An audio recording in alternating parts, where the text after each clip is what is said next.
لا يجدون ملجأ أو مغارات أو ومنهم من يلمزك في الصدقات ولمن أبرزوا ما آتاهم الله ورسوله وقالوا حسبنا الله سيؤتينا الله إنما الصدقات للفقراء والمساكين والعاملين عليها والمؤلفة قلوبهم وفي الرقاب والغارمين في سبيل الله من الله والله عليم حكيم. ومنهم الذين يؤذون النبي ويقولون هو أذن قل أذن خير لكم يؤمن بالله ويؤمن للمؤمنين ورحمة للذين آمنوا منكم الذين يؤذون رسول الله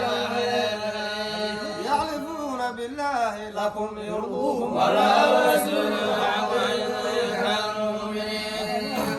أنه من يحادث الله ورسوله فأنما نار جهنم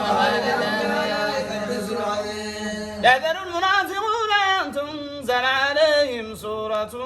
تنبئهم بما في قلوبهم ويستهزئون مخرج ما سألتهم ليقولن إنما كنا نقول وما نقول بالله آياته ورسوله كنتم تستهزئون. تعتذروا قد كفرتم بعد إيمانكم إن يعفى عن طائفة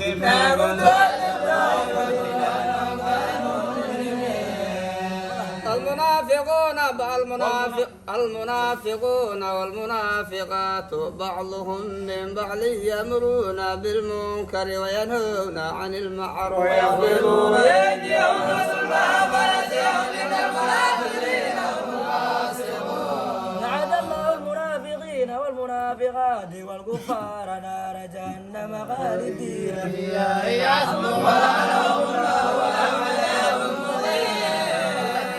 قبلكم كانوا أشد منكم قوة وأكثر أموالا وأولادا واستمتعوا بخلاقهم واستمتعتم بخلاقكم كما استمتع الذين من قبلكم بخلاقهم وخضتم كالذين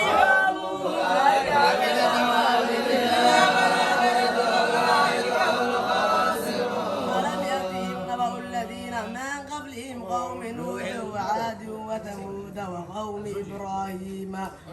وأصحاب مدين والمؤتفكات أتتهم رسلهم بالبينات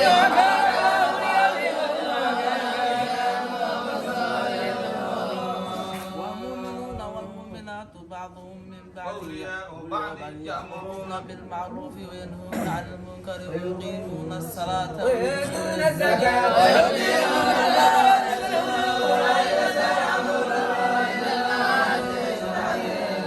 وعد الله المؤمنين والمؤمنات جنات تجري من تحتها الأنهار خالدين فيها ومساكن طيبة في جنات عدن يرضون من الله والملائكة والفوز العظيم. يا أيها النبي ليس الكفار والمنافقين بالله ما قالوا ولا قالوا كلمة الكفر وكفروا بعد إسلامهم وهموا بما لم ينالوا وما نغموا إلا أن أجناهم الله ورسوله من فضيل من يتوبوا خيرا يكن خيرا له من يتولى